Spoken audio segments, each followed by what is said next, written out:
Well, if you've been with us for a while, then you know that in the last little while we've been talking about the Toronto Maple Leafs goalie Bernie Parent and all the rumors that he was going to jump to the World Hockey Association with the team called the Miami Screaming Eagles. Well, Monday, the story seemed to gain more legs with reports in several papers that Bernie was going to be signing a contract for sure with that team. The Globe and Mail's Dan Proudfoot had a story, and we're going to give you that so you get an idea of exactly what we were hearing and experiencing at that time. Proudfoot writes that the signing of Bernie Parent with the Miami Screaming Eagles of the World Hockey Association is imminent, according to lawyer Howard Casper. Parent probably will sign the contract in Miami next Sunday, which is an off day for the Maple Leafs, who are his current employers, of course. Jim Harrison, Jacques Plante, and other Toronto players are also among Casper's clients for contract negotiations, but Parent will be the first NHL player to sign a WHA contract, according to Mr. Casper.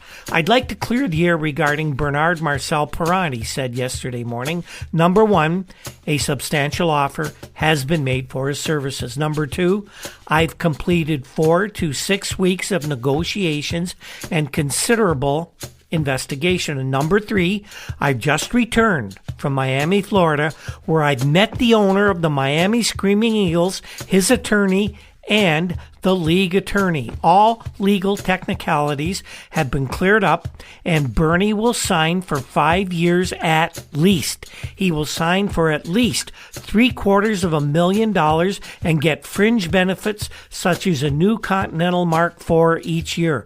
Bernie is so well protected that even if the league doesn't get off the ground, he'll still get all the money and all the benefits. Well, as you can imagine, NHL President Clarence Campbell didn't have that sitting very well with him. He said in Toronto that NHL clubs will take whatever steps are necessary, including court action, to protect the contracts of their players. However, Maple Leaf Gardens president Harold Ballard was quoted a month ago as saying the Leafs would not stand in Parent's way if he could land a magnificent contract from the World Hockey Association.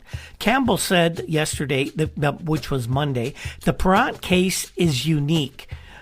Campbell went on to say he had a feeling that any effort to get an injunction against him or the opponent might be difficult because of the statements made by Harold Ballard. This is a big handicap, and you don't go into a lawsuit with a handicap, and this sounds to me like Mr. Campbell is doing damage control, and as time goes on, you'll find out why, because one thing I always noticed, I always was impressed with Clarence Campbell was he seemed to know everything. He was very lawyerly, I guess you could say, in his performance of his duties as the president of the NHL, and he always gave you the impression that he knew exactly what was going on with everything he was talking about, and he was never surprised at what was going on. So he's trying to do damage control, saying, I can handle this as long as Ballard and people like him keep their big mouths shut. Well, Ballard, at the same time that Campbell was speaking, was saying to reporters, quote, I said to Bernie, when your obligations are completed with the Maple Leaf Hockey Club, or I may have said Maple Leaf Gardens, the only thing I can do is wish you good luck. But I also told him to get his last week's salary from them guaranteed in a trust company or a bank. Ballard said that he thought that Parent had been offered between $500,000 and $600,000 for 5 years, something like that. Now Ballard says, I hear it's gone up nearly $800,000, meaning, of course, he wasn't really too impressed with the way things were going, to say the least. But there's more on this, and we'll continue to talk about it. Alan Eagleson, who, of course, doesn't have his finger in this pie, did have a reaction. Eagleson, who, of course, is the president of the National Hockey League Players Association, said that if Bernie Parent signs with the Miami Screaming Eagles, it will start a veritable flood of NHL players to the new league. Eagleson was quoted as saying, if Perron announces he is signed, it'll be a major move not only for the WHA, but for every player in the NHLPA. And that's going to reduce the membership of the NHLPA. Won't it, Al? That might diminish your little empire you're building, wouldn't it? Well, Eagleson said they've all been hanging back, waiting for the first one to sign. I think we'll see Winnipeg start a major effort to sign Bobby Hull. If Winnipeg gets Hull, it would automatically become as good as most NHL franchises. Eagleson again demonstrating his wide knowledge of how hockey is played and how one player makes a team. Perron's lawyer Howard Casper had criticized Eagleson earlier because some of the stuff he thought he had said. He apparently said that Eagleson proclaiming Bernie Perron was foolish was a very stupid thing to say, and Eagleson responded by saying, I never suggested Perron was foolish. Eagleson did say, I have reservations about the Miami operation because it has indicated his rink is almost finished when really it hasn't even been started. I have advised, says Eagleson, all players to give serious consideration to any WHA offer provided it is funded properly. Milt Dunnell of the Toronto Star was apparently talking with Ballard when he received a telegram in his office from Mr. Casper, Perron's agent. It requested an immediate meeting with Ballard, Perron, and Casper. Ballard looked at it, kind of smirked, and said, filed for future reference. He tore up the telegram and dropped it in a trash can. So here's how the Miami News covered it on Tuesday.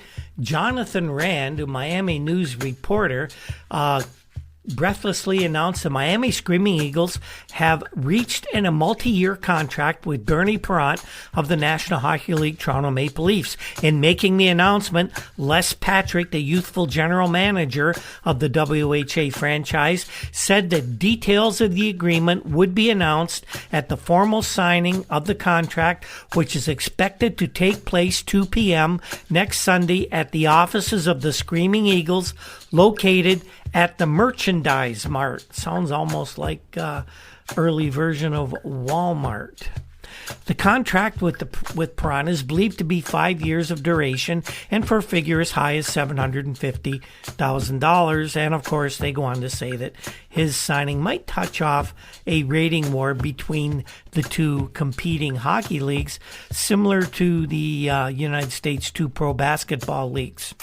Now, as all this is going on, I start to think back to when Bernie first came to the Maple Leafs in the trade, and then last fall when he had the bit of contract dispute.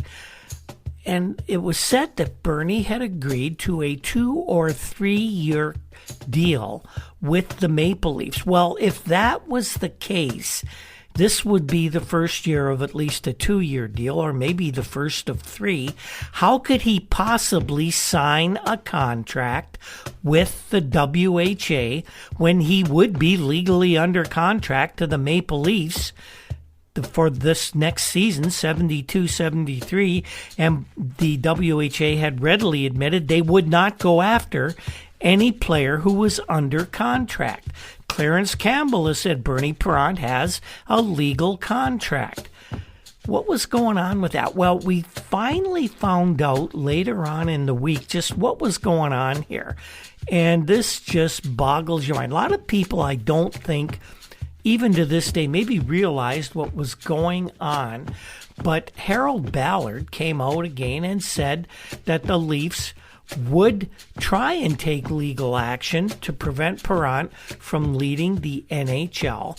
But Ballard put a kibosh on that when he said he doesn't have any plans to take court action. His excuse was nobody ever won anything in court. He said that he was against Perron's signing with Miami.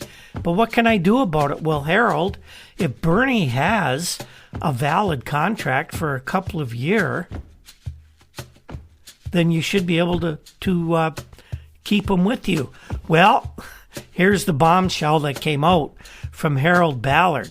He said that Perrant had agreed to play for the Maple Leafs through the end of the 1972-73 season, but it was only a handshake agreement and a proper contract was never signed. And can you imagine how Clarence Campbell feels about this? He's being made to look like an idiot because Campbell always gave you the impression he knew the exact terms of every contract of every player that ever signed in the NHL since he'd been president. This really is a serious gaffe by the Maple Leafs, by Ballard in particular, and that was going to open the door for Bernie to defect to the new league.